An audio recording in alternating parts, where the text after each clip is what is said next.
How can failing to align yourself with reality work? How is that possibly going to work?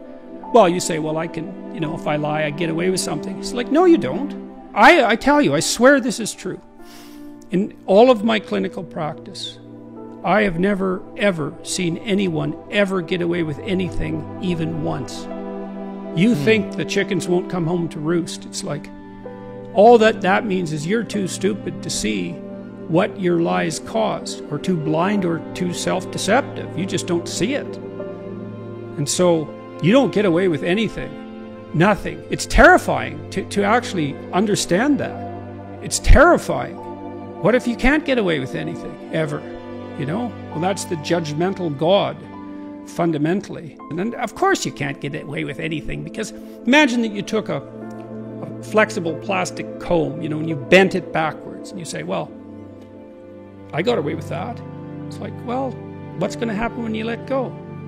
It's going to snap back and hit you in the face, and that's life, man. You warp the structure of reality? You think you are someone who can warp the structure of reality with your words and get away with it? Really?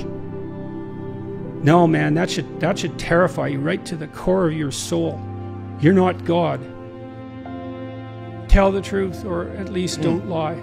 Because you can't tell the truth, right? Because who are you to tell the truth? That's a mighty tall order, man. But you can stop saying things that you know are lies, and that will change your life if you do that. Why would it change their life? Well, how can you adapt to reality when you falsify it? And you think, well, I'm just lying to other people. No, you're not. You can't just lie to other people, because what you say becomes you, especially if you practice it. Because we build ourselves out of words. And that can be lies in action too. It's like, don't say things you know to be false. That's a good start, man. And it allies yourself with the truth. And that, like, how can that be a bad idea? How could you possibly defend the idea that you could warp the structure of reality and get away with it? I mean, who, like I said, who do you think you are? Reality is, you don't mess with it. Like, it kills you, and it'll torture you quite a lot before doing that if you're particularly unlucky. So beware. You know, they say the fear of God is the beginning of wisdom. That's that judgmental God. It's like, you violate your conscience, man, you will pay. That's hell. Do you want the horror of failure or the certainty of failure? The horror of potential failure or the certainty of failure? Because if you don't do this, you will fail. Now, it'll be put off, but it will absolutely happen. And so that fear, I understand why that stops people. It's no joke to be rejected. And it's going to happen while you practice. And it's a real fear. But you're deluding yourself by thinking that there's a no fear option. There's just a delayed fear option, right? Because if you don't get this right, well, you're going to fail for sure. And then you're going to be miserable and vindictive and bitter and anxiety ridden.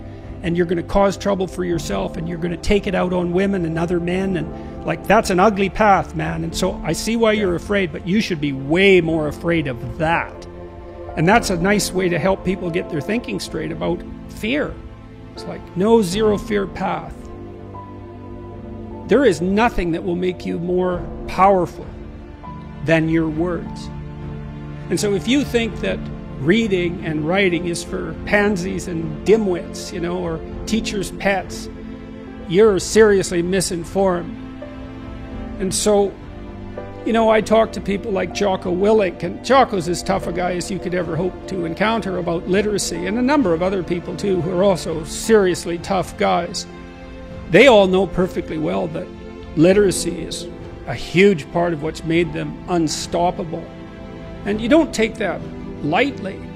You know, it's really serious, and it's a failing of our education system that that literacy isn't marketed properly to young men. It's like, straighten up, speak properly, write, learn to write. Why? Because that's the same as learning to think. And why should you think? Well, because you won't do as many stupid things, and your horizons will widen. And then too, when you need to entice people along your journey, hopefully somewhere good, you'll be able to do it because you'll be compelling. let's say, the marketing association between toughness and dangerousness and literacy. Sure, you should be physically tough, and you should be tough in your temperament, as well as having the capacity for play and compassion. You know, that has to be developed too. But that's not enough. And I don't care how tough you are physically, you're nowhere near as tough as you would be if you were physically tough and really literate. And then you're an unstoppable force, and hopefully for good. And that's a much tougher battle than, you know, being tough for your own idiotic, selfish ends. That's just pathetic. And so, get your words together, and then see what you can do. And don't be thinking that that's somehow beneath you. That just means you're stupid, that you think that. You don't know anything, you think that. It's wrong. And you're limiting yourself so much you can't even imagine it. You might not even figure it out till you're 60, and then it's too late. So read, write, think. Why should you read? Well, do you want to be stupid? Do you want to be stupid? What happens when you're stupid? You walk into walls because you don't see them. And if someone comes along who's more educated than you, more literate and cannier, you'll lose, man. You'll lose. And you'll lose too because you can't think properly. So you won't aim at the right things, and you won't be informed by the great individuals of the past. And you need that. We're historical creatures. This isn't optional.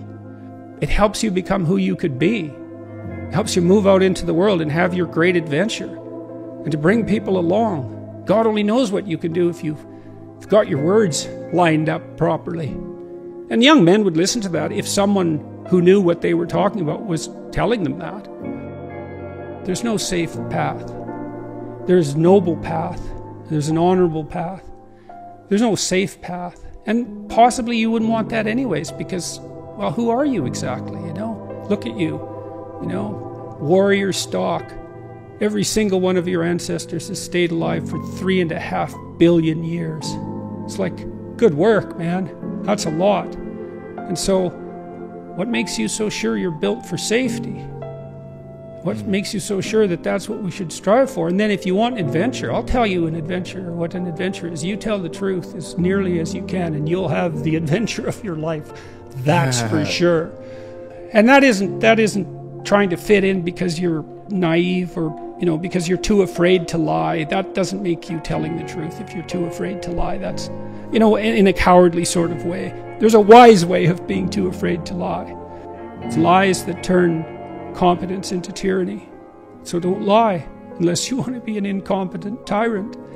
And you think that's easier. It's like, in some ways, I suppose, it's easier because you can slide into that, but existentially, it's hell. And hell has this weird quality because it feels like it's eternal.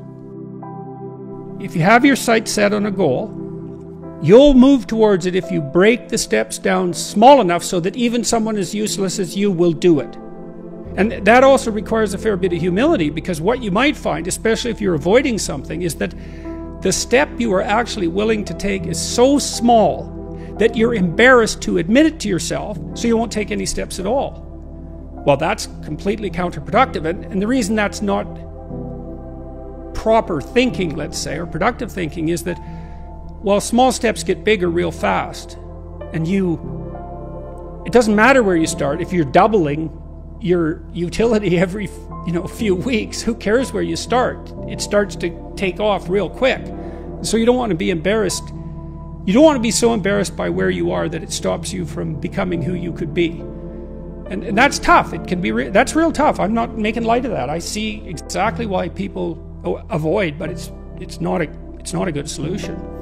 So for assertiveness, that's what you do, and maybe you practice maybe they're afraid to, ask a woman for her phone number. And so you practice that. And then you use exposure training. It's like, well, go out and practice that. Say hi to a pretty woman when you pass her on the street. That's your task for this week.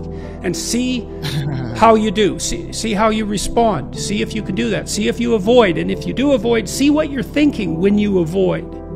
And we'd practice these tiny things, because they are not tiny, man. You wouldn't believe how many people don't have friends because they don't know how to introduce themselves and shake hands. I bet you there's 5% of the population has no friends at all because they don't know how to do that. It's really sad. 如果您也喜欢这样的生活智慧，请帮我按赞、订阅并打开小铃铛，您的关注是我们最大的动力。